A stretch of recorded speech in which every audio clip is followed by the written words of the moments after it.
terra onde eu nasci. Quase morri de emoção, vi tantas casas caídas e a madeira apodrecida. Dos berços onde eu tive vida, só resta poeira e torrão.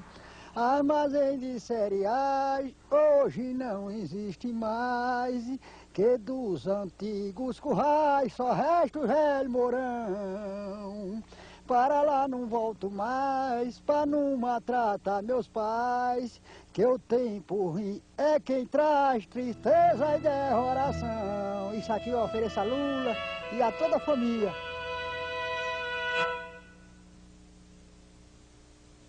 Muito obrigado. Muito obrigado. Muito obrigado por vocês existirem, porque sem vocês eu não seria ninguém e não teria chegado aonde eu cheguei.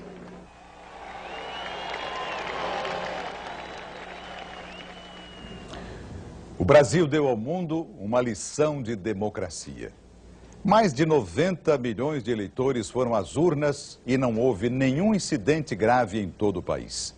5 horas depois de iniciada a apuração dos votos, o candidato eleito já era conhecido. Ninguém questionou o método, nem o resultado da eleição. Um exemplo de coerência e de saúde política que impressionou o mundo todo. Um menino pobre do Nordeste chegou à presidência da República. O nosso presidente, Luiz Inácio Lula da Silva! Foi uma jornada muito dura e que eu não chegaria aqui se não fosse a garra de vocês, a competência de vocês e a credibilidade que vocês depositaram em mim. Quero agradecer às mulheres e aos homens deste país que fizeram com que a esperança derrotasse o medo nessa campanha de 2002. Eu estava dizendo a vocês que até agora as coisas foram fáceis. O difícil vai começar agora.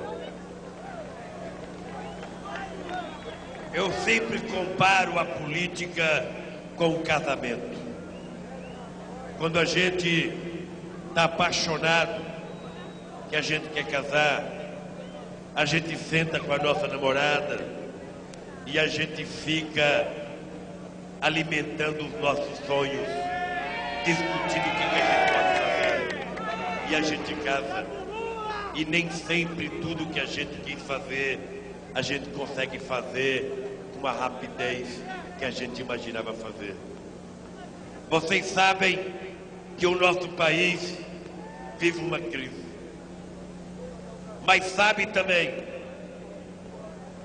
que a nossa vitória é a concretização da esperança que nós acumulamos durante muitos e muitos anos neste país. Eu quero que vocês saibam que Zé Alencar e eu, e o governo que nós vamos montar, nós vamos trabalhar 24 horas por dia, de domingo a domingo, para que a gente possa cumprir cada coisa que nós prometemos nesta campanha. Eu quero, meus amigos e minhas amigas, dizer para vocês: não trairei um só momento a confiança que vocês depositaram no PT.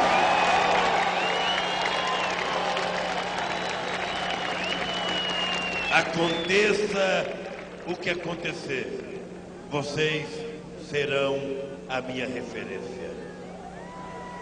Se um dia eu cometer um erro, pode ficar certo que eu não terei nenhuma dúvida de ir para a televisão pedir desculpas ao meu povo pelo que eu errei. Mas quero dizer para vocês que vou fazer o esforço maior que um ser humano pode fazer para que a gente possa fazer o nosso povo voltar a sorrir, devolver a alegria, devolver a esperança, fazer a economia voltar a crescer, gerar a riqueza para gerar os empregos que tanta gente precisa nesse país. Eu quero terminar porque aos 57 anos o coração vai ficando mais cansado. E eu quero dizer para vocês, muito obrigado.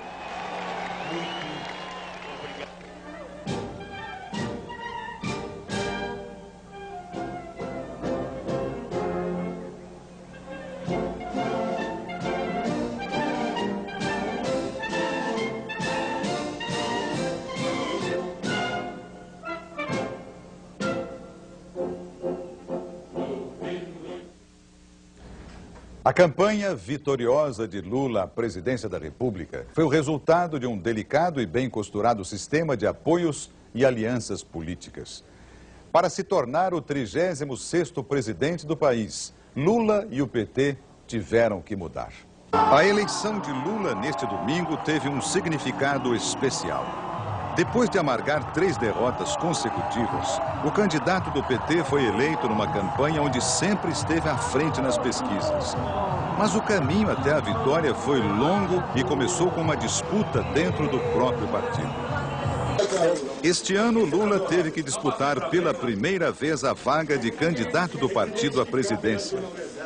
O adversário foi o senador por São Paulo, Eduardo Suplicy, que acabou derrotado nas prévias nacionais do partido, conseguindo apenas cerca de 15% dos votos.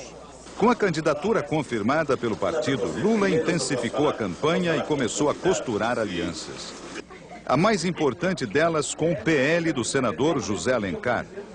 Uma negociação dura e que enfrentou forte resistência, principalmente da ala mais radical do PT.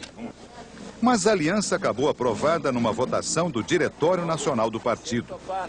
O próximo passo, então, foi a busca de entendimento nos estados. Os acordos vieram, mas o anúncio da chapa de Luiz Inácio Lula da Silva à presidência, tendo o senador José Alencar do PL como vice, teve um preço. A senadora Heloísa Helena desistiu da candidatura ao governo de Alagoas. É evidente que eu sou contra a aliança com o PL em função do conteúdo programático do PL. Junto com as alianças, o PT também se empenhou e conseguiu apoios importantes como do governador de Minas e ex-presidente Itamar Franco, além de lideranças do PMDB. Não, vamos ganhar a eleição primeiro. Nós estamos para ganhar a eleição. Com as alianças definidas, as atenções se voltaram para as estratégias da campanha, principalmente em relação ao horário eleitoral. Lula agora surgia na televisão com ternos bem cortados, barba feita, gestos mais suaves e expressões menos carrancudas. Nos discursos assume compromissos importantes como o respeito aos contratos e aos acordos internacionais, além da garantia da manutenção da estabilidade econômica. Vamos honrar todos os compromissos assumidos pelo governo brasileiro. Vamos manter a inflação sob controle e as metas de superávit primário que forem necessárias. Nas falas de Lula, as palavras como tranquilidade, acordo e carinho passam a ser frequentes. Esse novo Lula é apelidado por ele mesmo como Lulinha Paz e Amor. Quando nós falamos da dívida interna, nós falamos de milhões e milhões de brasileiros que têm sua poupança, que têm seus investimentos e que fazem parte dos investidores. Parece que 47% delas. E, obviamente, que nós temos que ter um carinho todo especial. A campanha do Partido dos Trabalhadores oferece ao eleitor uma mensagem positiva, repleta de propostas e evitando ataques e ofensas aos adversários. Sempre orientado pelo publicitário Duda Mendonça, considerado um dos grandes especialistas em campanhas eleitorais. Além de melhorar o desempenho do candidato nas pesquisas, a estratégia da campanha conseguiu reduzir a rejeição que há anos prejudicava o desempenho do petista. Outro trunfo importante foi a adesão de empresários de peso e que aceitaram gravar depoimentos de apoio ao candidato do PT no horário eleitoral. Hoje, eu tenho a certeza de que nós precisamos de um político, de alguém que é capaz de unir o país, capaz de estabelecer planejamento, propostas e juntar todo mundo em torno da realização delas. Esse candidato é o Lula. Enquanto Serra, Ciro e Garotinho brigavam pelo segundo lugar nas pesquisas, o candidato do PT seguia tranquilo na liderança das intenções de votos. Mesmo com uma larga vantagem em relação aos outros candidatos, Lula, ao contrário dos seus antecessores Collor e Fernando Henrique, foi a todos os debates do primeiro turno. Sempre preocupado em passar uma mensagem de otimismo e esperança. Eu quero dizer, gente, esse Brasil não quebra, não está quebrado e não vai quebrar. Esse país tem condições de sobreviver. Nós já passamos por crises e mais crises e esse país sobrevive porque ele é muito grande. Tem uma extraordinária base empresarial, intelectual, tem um povo maravilhoso. Acha que nós vamos quebrar? Vai quebrar se os governantes forem frágeis e fracos. O bom desempenho na campanha eleitoral por pouco não deu a vitória a Lula logo no primeiro turno. Boa noite. O segundo turno da eleição presidencial já começou. Lula do PT enfrenta o tucano José Serra. O bom desempenho de Lula alavancou as votações do partido em todo o país, garantindo a vitória de vários candidatos e dando ao PT a maior bancada da Câmara Federal. No segundo turno, o petista, mais uma vez, saiu na frente. As pesquisas mostravam Lula com cerca de 60% das intenções de votos. Para tentar diminuir a diferença, Serra passou a atacar Lula. E em um dos momentos mais polêmicos de toda a campanha, o candidato do PSDB colocou no ar um depoimento da atriz Regina Duarte, dizendo que tinha medo do PT. Tô com medo. Faz tempo que eu não tinha esse sentimento. Porque eu sinto que o Brasil, nessa eleição, corre o risco de perder toda a estabilidade que já foi conquistada. Os ataques a Lula não tiveram efeito e até ajudaram a consolidar a liderança do petista, que foi também conquistando a confiança de setores que antes não enxergavam com bons olhos. Eu nunca votei no Lula, então, mas agora eu achei que não dá medo, não. A gente não sabe o que será o governo, mas os sinais que a gente tem é de que possivelmente nós vamos poder participar, poder ter voz e lutar para ver o mercado crescer, gerar riqueza, gerar emprego. O candidato do Partido dos Trabalhadores acabou mantendo uma larga vantagem em relação a Serra durante todo o segundo turno, até conquistar a vitória neste domingo.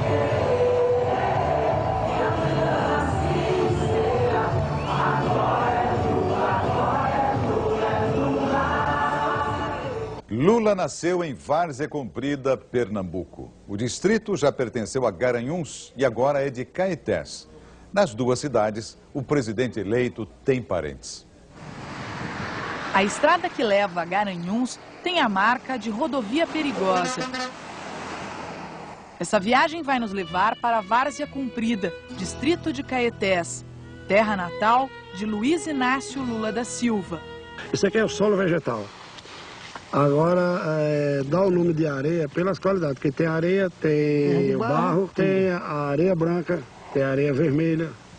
Aí são vários tipos de solo, né? Ali perto da Palmeira tinha um mulungu. Seu Duda, outro primo de segundo grau de Lula, conta que a árvore era a preferida dos beija-flores. Isso aqui é uma casca do pé do mulungu. O pé do mulungu, ela bota uma flor e a beija-flor.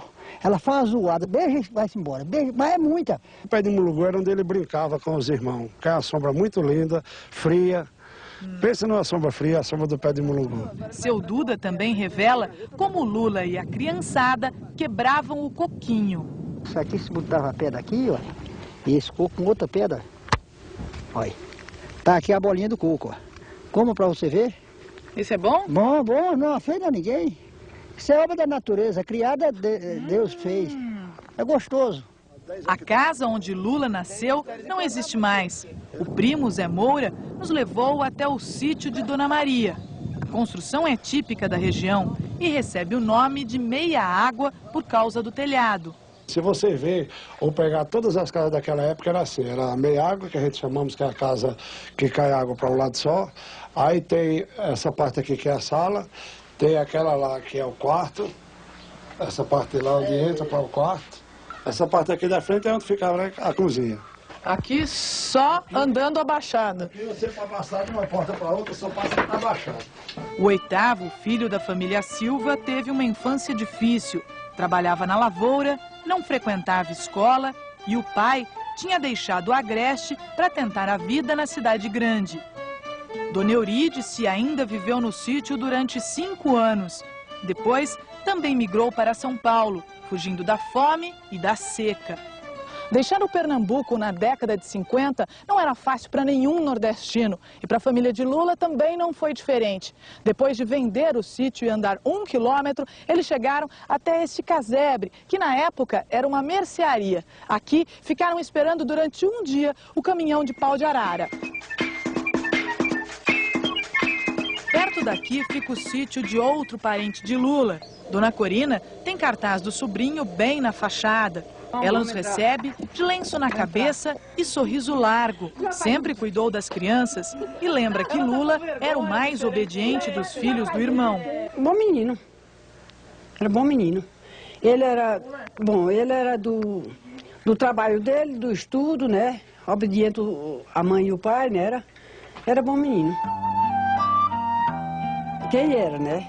Pra ser hoje, não é? Aí a gente fica... A senhora tem orgulho? Tem. Lula demorou mais de 30 anos para voltar a Garanhuns. Na campanha de 89, lá estava a tia Corina, junto da parentada. Quando Lula percorreu o Brasil com a caravana da cidadania, mais uma vez passou por Garanhuns e reencontrou os Silvas. Lula também passou pelo restaurante de Zuleide, que não é Silva, mas tem orgulho do conterrâneo. Ela só esteve 3 vezes com Lula e foi suficiente para ganhar um lugar de destaque no restaurante. A simplicidade, o caráter, né? Lula é assim, uma pessoa muito inteira, é um homem assim, muito íntegro, muito honrado. Eu acho assim, a gente tem que admirar, eu admiro as pessoas quando são assim. João não tem Silva no nome, mas também é primo. Seguiu o rastro da família de Lula e também migrou para São Paulo. Morou na Vila Carioca, jogou bola com Lula e lembra quando, aos 14 anos, Lula tornou-se metalúrgico com diploma do Senai. Ele se destacava muito bem, se destacava bem também na profissão de torneiro, fazendo uma variedade de peças. Ele é um camarada muito inteligente, né? E é um rapaz que nasceu para comandar.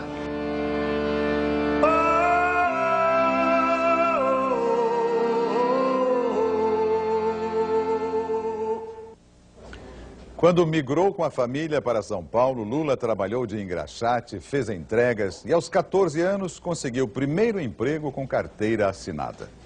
Foi na metalúrgica Vilares. Pelas mãos do irmão mais velho, Frei Chico, Lula ingressou no Sindicato dos Metalúrgicos e virou o maior líder da classe trabalhadora no Brasil. Dão hoje uma demonstração de que se alguma coisa tiver que mudar nesse país, vai mudar a partir dos metalúrgicos para vencer.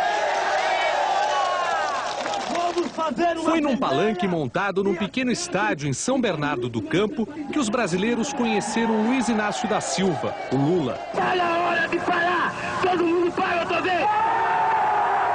Era o final dos anos 70. O Brasil vivia sob a ditadura militar. Não havia eleições diretas para a presidência. Presidente do Sindicato dos Metalúrgicos de São Bernardo, Lula levou a categoria à greve em pleno regime militar. A história de Lula começava a fazer parte da história do Brasil. Lula nasceu no sertão de Pernambuco. O pai deixou a cidade quando Lula era pequeno e veio tentar a sorte no sul. Sem notícias, a mãe de Lula, Dona Eurídice, decidiu seguir a mesma trilha. Vendeu o pouco que tinha, pôs os 8 filhos num caminhão pau de arara e depois de 13 dias de viagem chegou a Santos. Descobriu que o marido tinha outra família. Entre os meninos de Dona Eurídice, Lula era o caçula. Começou a ser alfabetizado com 10 anos de idade. Muito cedo, começou também a trabalhar. para ajudar no sustento da casa. Ele carregava a roupa de um tintureiro, entregava roupa, ele engraxava sapato. Mais novo ainda, ajudava eu a vender tapioca, aquelas coisas lá que a gente vendia na saída da barca lá em Santos, lá para tentar ganhar alguma coisa. Ele sempre teve uma atividade vinculada ao trabalho, desde pequeno. Era uma situação muito difícil. Não era todo dia que tinha carne para se comer, não. Já na região do ABC, Lula foi trabalhar como metalúrgico. Fez curso técnico como torneiro mecânico. Virou diretor do sindicato no início dos anos 70, por influência do irmão Frei Chico, que era metalúrgico e militante comunista. Mas Lula não se interessava por política partidária. Lula gostava nesse período de dançar, de jogar bola, essas coisas, né? Ainda sem barba, Lula começava a ocupar espaço no sindicato. Antes da barba, o bigode. E um apelido que não pegou, mas que os velhos companheiros do sindicato não esquecem. No começo era Taturana, porque tinha um bigode bem avantajado quando ele ainda trabalhava na Vilares e veio para cá. Quando as greves estouraram, Lula já era o presidente do sindicato. O líder sindical que desafiava os patrões e o regime militar e entusiasmava pessoas como Hermílio, um dos milhares de metalúrgicos que lotavam as assembleias do ABC. Eu lembro que era uma massa total, muita gente mesmo, e helicóptero rodando em cima da cabeça da gente, com metralhadora apontada para baixo, sabe? E a gente ficava meio emocionado por ver tudo aquilo e saber que lá em cima do palanque tinha um homem muito corajoso. Mas aqueles não eram tempos românticos. Naquele tempo não havia nada de romântico. Havia sangue, havia dor, havia separação para sempre, havia, sobretudo, dificuldade de encontrar um caminho certo e de ver a luz no fim do túnel. Nós todos andávamos à procura, à busca. Em 1980, Lula foi preso. O regime decidiu intervir no sindicato. Lula foi solto depois de 31 dias e recebido com festa na volta para casa. Vou continuar brigando, primeiro, para restabelecimento da democracia desse país e vou continuar brigando para que os trabalhadores conquistem aquilo que eles reivindicavam e que o governo não entendeu, patavina nenhuma, que os empresários não entenderam. Lula se aproximou de intelectuais e de brasileiros que voltavam do exílio com anistia. No início dos anos 80, liderou a criação do PT. Para surpresa de muita gente, Lula queria ser mais do que um líder sindical. Ele tinha uma tal desconfiança da política estabelecida, dos políticos dito, entre aspas, profissionais, etc., que eu não imaginava que ele fosse por esse caminho. Eu achava até que ele poderia vir a ser um líder revolucionário, mas não necessariamente um político. E a mudança dele para a política, que foi gradual, foi realmente uma excelente surpresa para mim. Na segunda parte do perfil de Lula, você vai ver que o caminho do Sindicato dos Metalúrgicos do ABC à presidência da República foi longo. E teve derrotas e vitórias nas urnas. A estreia de Lula como candidato aconteceu em 1982. Ele disputou o governo de São Paulo. O PT engatinhava e, com uma plataforma radical, Lula tentava se diferenciar dos políticos tradicionais que disputavam a eleição.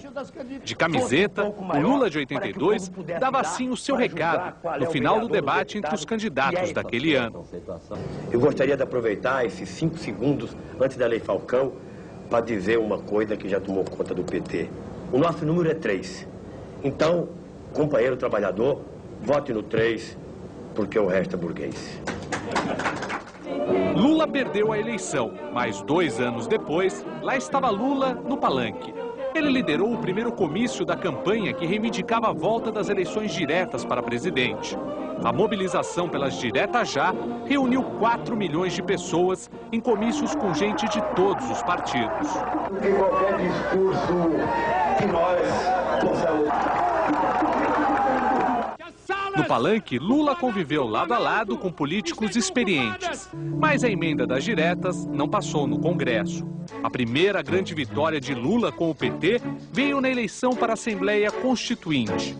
Ele foi eleito o deputado mais votado do país, com 650 mil votos. O grande salto veio nas primeiras eleições para presidente em 89. Lula foi para a disputa, sem medo de ser feliz. era o slogan de Lula na campanha. Sem medo de ser feliz, quero ver chegar Lula lá, brilha uma estrela, Lula lá. Veja, nós vamos suspender o pagamento da dívida externa.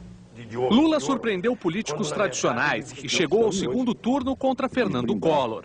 Mas a imagem do líder sindical ainda assustava os patrões. Empresários prometiam deixar o Brasil se Lula ganhasse. Havia também resistências fortes na classe média mais conservadora. Eu costumava dizer nos palanques, porque as pessoas me perguntavam, que a classe média tinha medo de mim. E eu perguntava o que é ser classe média? É ter uma boa casa, ter um carro, geladeira, televisão, ir à praia de domingo, tomar uma cervejinha, almoçar num restaurante de vez em quando com a família, jantar. Ora, isso é para todo mundo. Nos últimos dias de campanha, Lula cresce e encosta em Collor, que liderava todas as pesquisas. Collor recorre a ataques contra a vida pessoal de Lula. A chance de vitória de Lula escapa no último debate. O deputado do PT, no dia 29 de dezembro de 85, concede uma entrevista à Folha de São Paulo e diz assim: Lula defende até a luta armada. Eu sou contra a luta armada. Eu sou contra a violência. Eu não sei se a Câmara conseguirá pegar algumas ações dos tranquilos seguranças dele, que parece mais um grupo de paramilitares agredindo de toda e qualquer sorte jornalistas, crianças, como essa foto aqui, de crianças deitadas no chão. No dia da votação, Lula recebe os jornalistas para um café da manhã. A imagem dele votando para presidente iria se transformar numa das marcas registradas das eleições presidenciais depois da volta da democracia. Então, imaginem vocês que depois de 29 anos de uma espera, a gente votar para presidente, eu acho que é um negócio gostoso, é um negócio que eu não estou votando para presidente, eu estou escolhendo um Brasil melhor. Lula perde, mas sai da eleição com quase metade dos votos e consagrado como líder da oposição. Quem ganha dura pouco no poder. Não me deixem só. Eu preciso de vocês. O governo Collor é marcado pelo confisco e por denúncias de corrupção. O presidente eleito sofre impeachment e perde o cargo. Assume Itamar Franco. O PT, que lutou pelo impeachment, não entra no governo Itamar. Lula embarca numa caravana pelo interior do país, que pavimenta sua nova candidatura à presidência da República. Deixar que o monumento se destrua, apesar de ter sido transformado em patrimônio da humanidade. Lula vai em busca das histórias de um Brasil desconhecido da maioria dos próprios brasileiros. Descobre a realidade dos seringueiros da Amazônia, dos cortadores de babaçu no Nordeste, do peão da fronteira do sul do país. Lula discursa nas missões do Rio Grande do Sul, nas aldeias indígenas e percorre o Rio São Francisco.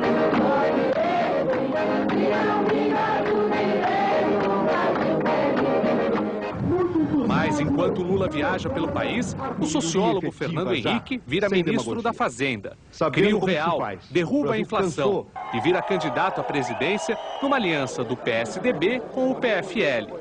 O PT menospreza o poder do real. Você corre o risco de ter um plano apenas para efeito de eleições.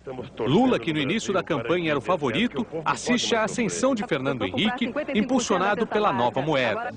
Antigos aliados na luta pela redemocratização, Lula e Fernando Henrique disputam a presidência. Os empresários aumentaram exageradamente os preços, né, e aumentaram o que não deviam aumentar, porque ficou uma exorbitância a comparação, o poder de compra de salário mínimo. E eu acho que só tem duas alternativas: eles reduzem o preço ou se aumenta o salário. E o que o senhor tem a dizer? Não, eu acho muito bom, porque se o Lula pensasse sempre assim desde antes, nós tínhamos avançado mais. É melhor antes tarde do que nunca. Fernando Henrique vence, prometendo estabilidade e o fim da inflação que atormentava os brasileiros. Começa a era FHC. Tá na sua mão, na minha mão, na mão da gente, fazer de Fernando Henrique nosso presidente. Entre uma campanha e outra, Lula organiza o PT e faz o que mais gosta: passar horas conversando com os velhos amigos de São Bernardo. O bar de um ex-metalúrgico é um dos pontos de encontro. Aí ele fala para a Divina assim: Divina, faz a chuleta, mas põe 2 ovos aí para mim, certo? Ele vem a família, os companheiros. Com os amigos, pouca política e muita conversa sobre futebol. corintiano, Lula, quando criança, queria ser jogador. No time de várzea, era um talentoso meia-direita. Já como político, no time do PT, ainda buscava o melhor lugar no campo. O técnico era um técnico que muito esquerdista. Me colocou para jogar na direita. Eu fiquei distante do povo. Então eu não pude render o que eu tinha direito de render. O time dele não gostava de perder. Mas em 98 a derrota já era anunciada. Lula foi de novo candidato e perdeu no primeiro turno a disputa para a presidência. Fernando Henrique é reeleito. O PT descobre que é preciso mudar. Na quarta tentativa de chegar à presidência, Lula escolhe um empresário como candidato a vice de sua chapa. A campanha ganha o reforço do antigo marqueteiro de Maluf, Duda Mendonça. Na propaganda, poucos ataques e muitas propostas. O candidato entra na onda, Lulinha, paz e amor. O Lula, o movimento sindical, o PT se adequou aos novos tempos. Lula lidera a campanha desde o início. Recebe adesões de empresários. Promete um governo de crescimento e entendimento. Como dizem alguns colegas nossos da academia, justamente, é verdade que do ponto de vista rigorosamente ideológico, digamos, uma proposta mais radical de socialismo, etc., o Lula desbotou. É o verbo que se costuma usar. Quer dizer, o Lula desbotou, não está mais aquele vermelho radical, etc., né? Mas isso não significa que os princípios, que é o que realmente importa, os princípios tenham mudado.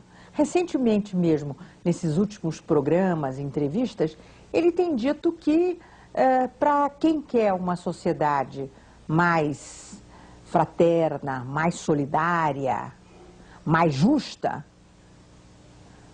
tem um parentesco muito próximo, e no caso dele sanguíneo mesmo, com o socialismo, com os grandes ideais e os princípios do socialismo. Enquanto os adversários brigam pelo segundo lugar, Lula lidera nas pesquisas. Mas apesar da grande vantagem, a vitória não acontece no primeiro turno. A onda vermelha que varre o país dá ao PT a maior vitória eleitoral da história do partido. O PT elege a mais numerosa bancada de deputados da Câmara Federal e dobra o número de senadores. Ainda elege 2 governadores no primeiro turno. Lula começa as 3 semanas de campanha para o segundo turno com boas notícias. Recebe o apoio dos 2 principais candidatos derrotados, Antony Garotinho e Ciro Gomes. A campanha petista bate na tecla da mudança. O Brasil, de ponta a ponta, mostrou claramente nas urnas a sua vontade de mudar. 76% dos eleitores brasileiros votaram a favor da mudança, a favor do Brasil. O adversário de Lula, José Serra, diz que a vitória do petista poderia colocar o Brasil no caminho da Argentina e da Venezuela, 2 vizinhos marcados pela crise e instabilidade. Os tucanos tentam explorar o medo do desconhecido com Lula na presidência. Eu tenho medo. Como Regina Duarte, eu também estou com medo. Medo de não poder dizer que estou com medo. Com larga vantagem nas pesquisas, Lula prefere muitas viagens pelo Brasil e apenas um debate.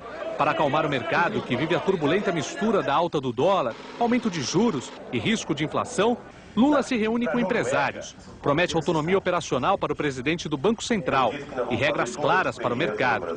Um ambicioso projeto retorna à agenda política do país, o pacto social entre trabalhadores e empresários. E eu sei que não posso errar. Qualquer um pode errar. Eu sei que eu não posso errar. Lula sabe que hoje encarna a esperança da maioria do povo brasileiro que deseja mudança. Sentimento presente nos 60 comícios que Lula realizou ao longo desta campanha e confirmado no voto que transformou em realidade o sonho do operário que queria ser presidente da República. Um sentimento que emocionou Lula no comício que o petista realizou no dia 1º de outubro, aqui em São Bernardo, onde tudo começou. Um gesto tão ou mais simbólico do que ganhar a presidência da República é a gente provar a quem quer que seja uma frase que eu disse em 1979, que ninguém nunca mais ouse duvidar da classe trabalhadora brasileira.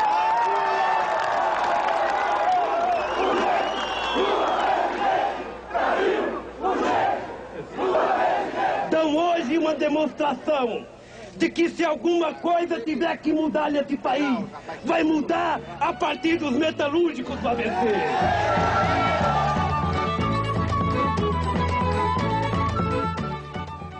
O PT agora vai deixar de ser oposição para se tornar governo.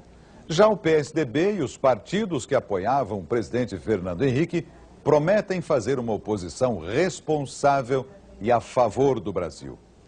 Não tivemos êxito na eleição presidencial. Nós somos um partido de grande responsabilidade pública, seremos oposição, uma oposição que não precisa reafirmar, uma oposição que não significa ser do contra. Nós não somos, ao contrário do partido do nosso adversário vencedor, um partido do contra.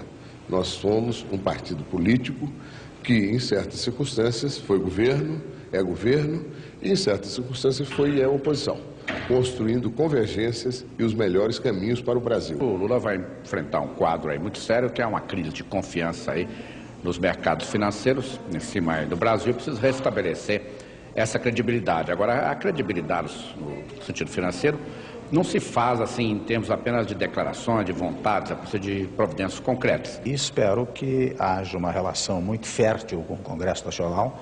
Acho que esta eleição é reveladora de um grande instante democrático do país. Pela primeira vez se estabelece no país uma forma de transição estabelecida pelo governo que, convenhamos, não está ganhando as eleições. Então nós estamos com uma democracia muito amadurecida. Eu espero que o Lula consiga fortalecer essa democracia no país.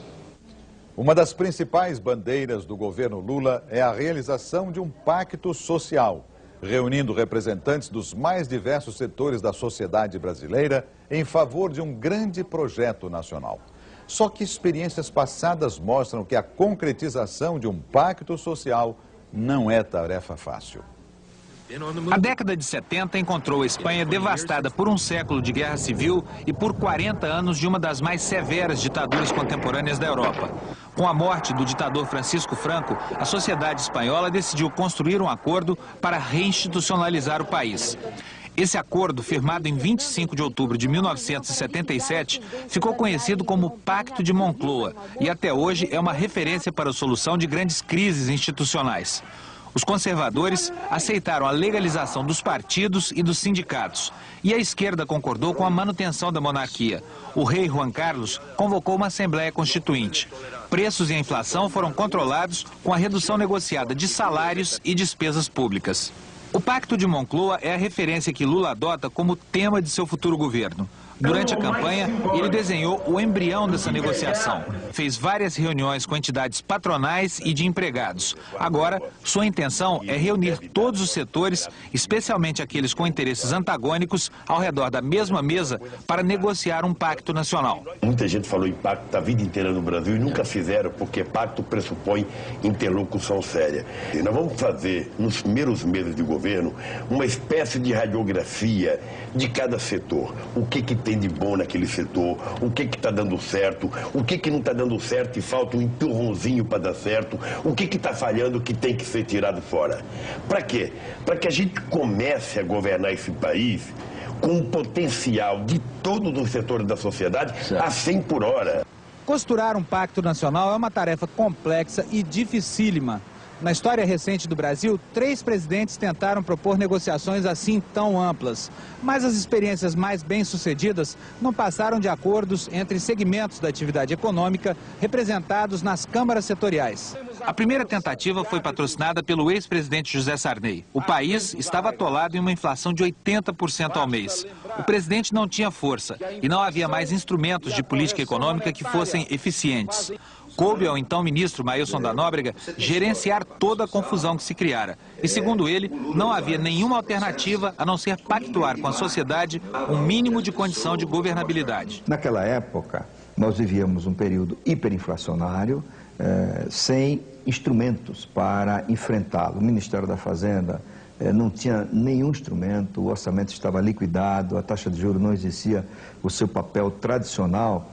E o presidente Sarney, que conduzia essa liderança com muito sacrifício, com muito denodo, ele não tinha nenhuma força política. Fernando Collor também tentou negociar acordos setoriais, mas foi só durante o curto governo Itamar Franco que as negociações efetivamente avançaram. Foram especialmente produtivas para a indústria automobilística, que conseguiu reativar a produção e gerar empregos.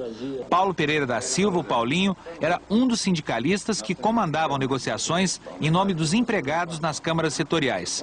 Ele acredita na eficiência dessa instância de negociação, mas não crê na viabilidade de um amplo pacto social. Que se a gente começasse talvez uma discussão por setor de produção, ou seja, de pegasse cada uma das cadeias produtivas e discutisse como é que faz para fazer com que essa cadeia produtiva possa desenvolver, crescer e dar emprego, talvez seja mais produtiva do que você tentar colocar toda a sociedade numa sala, juntar aí 100, 200 pessoas da nossa sociedade e tentar fazer um entendimento, porque aí vai ficar muito discurso. O sociólogo e historiador Roque da Silva, um dos coordenadores da campanha petista, explica que o formato da negociação começa a ser definido em dezembro. Ele acha que todas as condições estão criadas e a sociedade está madura. É importante envolver o conjunto dos atores sociais vivos, representativos da sociedade, para que todos possam, em conjunto, elaborar, definir as políticas, e aí tem que ver a implementação e como envolver o conjunto dos atores sociais. Mas a ideia de uma negociação tão ampla assim não entusiasma o ex-ministro Maílson da Nóbrega. Segundo ele, pode-se perder um tempo precioso e ainda ser gerada uma tensão com o Congresso. Isso contém, no mínimo, um risco, não é, de tensões institucionais.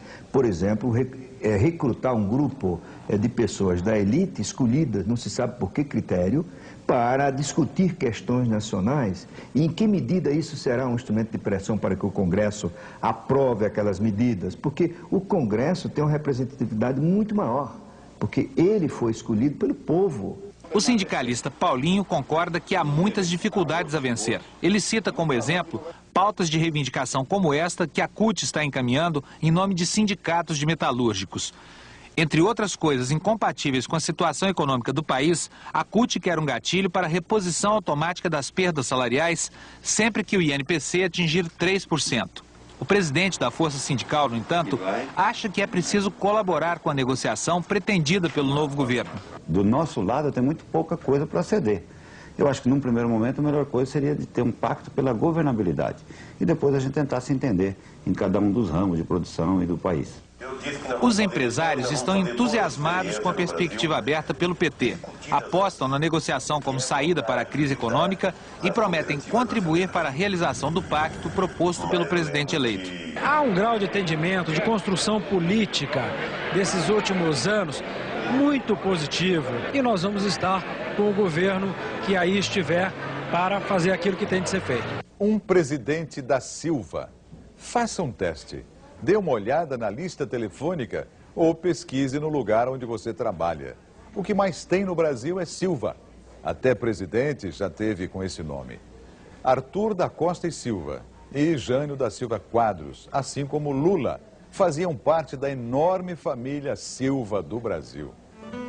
O significado vem do latim: floresta, mato, selva. A origem é portuguesa, mas foi do outro lado do oceano que o nome virou sinônimo de povo. Meu nome é Marcelo Silva Domingos. Meu nome é Leila de Lourdes da Silva. Meu nome é José Ricardo Silva. Meu nome é Wilton da Silva Vieira Júnior. Meu nome é Rafael da Silva. Meu nome é José Pereira da Silva. Este é um dos poucos brasileiros que conhecem detalhes do próprio nome. Professor de filologia, ciência que estuda a língua, José explica que o Silva surgiu quando os judeus convertidos ao catolicismo abandonaram o sobrenome de família para escapar da Inquisição. Comum na Península Ibérica, veio para o Brasil junto com os portugueses e se popularizou quando os escravos passaram a adotar o nome dos donos. Esses dois fatores fizeram com que, no Brasil, o nome Silva se tornasse mais frequente do que em Portugal, seguramente, do que na Espanha, com certeza. O Brasil Brasil nunca teve o cuidado de somar o número de pessoas registradas com este nome. Mas ao conferir a quantidade de páginas que os Silvas ocupam nas listas telefônicas, é fácil garantir que não há outro sobrenome mais comum no país. Só para se ter uma ideia, apenas aqui no Rio, quase 2.600.000 pessoas carregam o Silva na certidão de nascimento. O sobrenome é tão popular quanto democrático. Faz parte da vida de pessoas anônimas, mas também de famosas. No esporte, um dos nossos maiores ídolos se chamava Ayrton Senna da Silva. O lendário lampião dos livros de história foi registrado Virgulino Ferreira da Silva. O último dos malandros, Kid Morengueira, assinava Antônio Moreira da Silva. Já na política, Arthur da Costa e Silva foi presidente de 67 a 69 e recheou sua biografia como protagonista de um dos períodos mais negros da história brasileira. Eu não poderia deixar de agradecer o inestimável serviço que esse companheiro prestou nessa campanha. 33 anos depois, outro Silva chega ao poder. Ou melhor, dois. O vice de Lula, conhecido apenas como José Alencar, também é da Silva. Meu nome é Luiz Inácio Silva. A coincidência não se limita ao nome. Da mesma forma que o xará famoso, este Luiz Inácio também deixou Pernambuco para tentar a vida em São Paulo. Já foi metalúrgico e está há 4 meses desempregado. Assim como a mulher, Raimunda, empregada doméstica.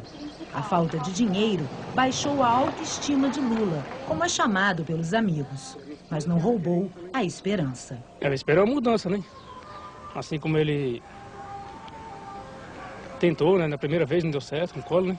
E eu acho que agora chegou a vez de mudar, né? O nome do presidente eleito aparece 2 vezes na carteira de identidade deste marceneiro, que herdou o nome do pai. Casado, 47 anos, Luiz Inácio sua a camisa para que as 3 filhas consigam passar da 4ª série onde ele parou de estudar. Sente a crise econômica no bolso todos os meses, mas não desiste dos sonhos. Sempre a gente espera um futuro melhor, né? Luiz Inácio da Silva Bastos carrega a estrela do PT com o mesmo orgulho com que exibe o nome na identidade. Carioca, 52 anos, é formado em administração de empresas, mas trabalha numa escola municipal. Eleitor de Lula desde 89, ainda comemora a vitória de seu candidato e manda um recado para o futuro governante deste país dos Silvas. Eu gostaria que ele fizesse um ótimo governo e que honrasse nosso nome, Luiz Inácio da Silva. No PT, os militantes se chamam uns aos outros de companheiro. Há quase 30 anos, uma mulher de personalidade forte tem mais motivos do que qualquer pessoa para chamar o futuro presidente de companheiro. Uma mulher de poucas palavras, que evita falar em público e não gosta do assédio da imprensa. Marisa Letícia Lula da Silva sempre foi assim, mas desta vez não teve jeito. Na 4ª campanha do marido, Luiz Inácio Lula da Silva, para presidente, ela precisou aparecer. Sem ela, eu não teria chegado aonde cheguei, a minha companheira Marisa, com quem eu vivo há 28 anos. A Marisa foi bem companheira mesmo dele, sabe? Eu acho que ela é ponta firme. Eu conheci ela bem simples, hoje eu vejo ela lá no palanque, lá no auge, no pico máximo, né? Eu acho maravilhoso. Clara Scharf, militante do PT e responsável pelo movimento das mulheres nestas eleições, diz que Marisa sempre soube se impor nos momentos decisivos. Ela impôs na agenda do Lula que o domingo o Lula não podia ter agenda em lugar nenhum. Era o dia que eles tinham que ficar juntos com os filhos, com os netos. E isso ela exigiu da agenda e garantiu, viu? Ninguém conseguiu contestar. Essa Marisa, de 52 anos, que os eleitores viram nos palanques ao lado de Lula, mexeu no visual. Fez cirurgia plástica no rosto, mudou o corte de cabelo e trocou as saias e os chinelos por terninhos bem cortados e ajustados. Quando eu vi, falei, mãe, olha que banho que deram na Marisa. Mas a elegância não tirou a simplicidade desta nova personalidade. Ela pode fazer o que ela for, ela não vai mudar, sabe por quê? Porque ela é simples. Dona Yolanda, que acompanhou o crescimento de Marisa, diz que a timidez vem desde quando ela era criança. Não foi moça assim dessa estabanada, não. O terreno onde viveu a família da primeira-dama hoje é ocupado por um prédio. No quintal de casa, as amigas relembram histórias da infância. Quando ela amassava abacate, pingava limão, e quando nós via ela com o pratinho, nós corria tudo em volta dela para dar abacate para nós. E também a morte do primeiro marido de Marisa, um taxista que foi assassinado. Aqui era um mato assim, mataram ali. Ela quase perdeu o Marcos. Nossa. Quando ficou viúva, Marisa estava grávida de 4 meses. Quase 2 anos depois, conheceu Lula. Foi amor à primeira vista.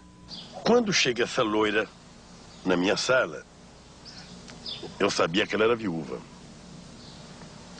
Aí eu falei, puxa vida, eu preciso dizer que eu sou viúvo também. Ele pegou, deixou cair a carteirinha dele no chão para mostrar, para eu pegar e ver que ele era viúvo. Em 7 meses, se casaram na Capela Santo Antônio, em São Bernardo do Campo. Lula assumiu o primeiro filho de Marisa. Ele chegou para o Lula e falou, não dava para o senhor colocar o seu nome em mim, porque todo mundo fala que você é meu pai, só que eu não tenho o teu nome. Ele acabou adotando o Marcos como filho dele. Quando se casou em 1974 com o então metalúrgico Luiz Inácio Lula da Silva, a nova primeira-dama do país veio morar nesta casa, num bairro simples de São Bernardo do Campo. Foi aqui, neste sobrado, que o casal viveu os primeiros anos do casamento. Os vizinhos que conviveram com a família Silva guardam boas recordações e momentos que ficaram para a história do país. A ditadura militar e a prisão do marido sindicalista marcaram a vida não só do casal. Chegou um carro, encostou aqui como vocês encostaram, saíram uns caras com uma metralhadora. Os meninos dele eram pequenininhos ainda. E a gente não pode intervir, né? E os meninos começaram a chorar e ele foi embora. Foi muito triste. O que o senhor imaginou naquele dia? Eu calculei que ele ia acabar com a vida dele, né? 31 dias depois, Lula foi libertado.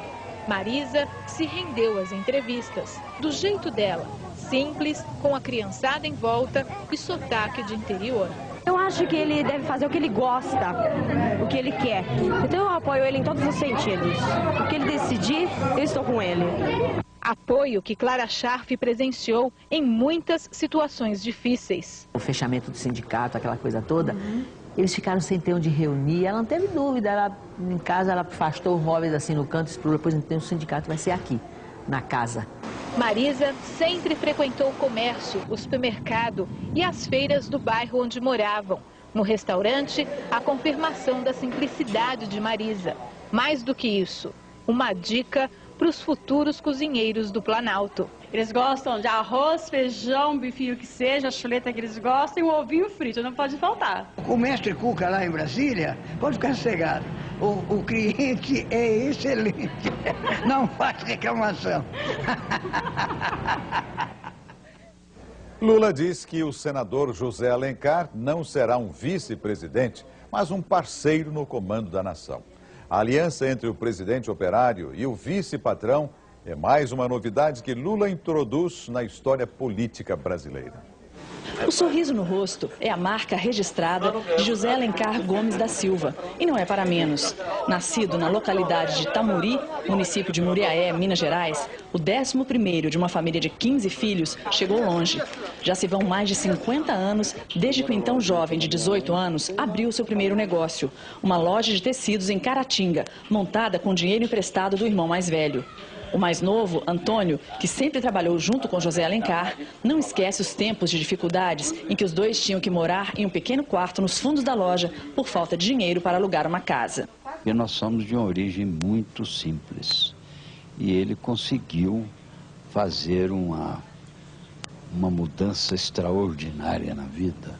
e conquistando pontos quase que inacreditáveis para um homem. A prosperidade de José Alencar é mesmo inacreditável. Atualmente é um dos maiores empresários do país, dono de um patrimônio que inclui 11 indústrias têxteis em 4 estados brasileiros, que estão entre as mais modernas do mundo. Neste escritório em Belo Horizonte, José Alencar comanda todos os seus negócios, mas esta mesa de trabalho dele tem ficado ocupada somente 2 dias na semana.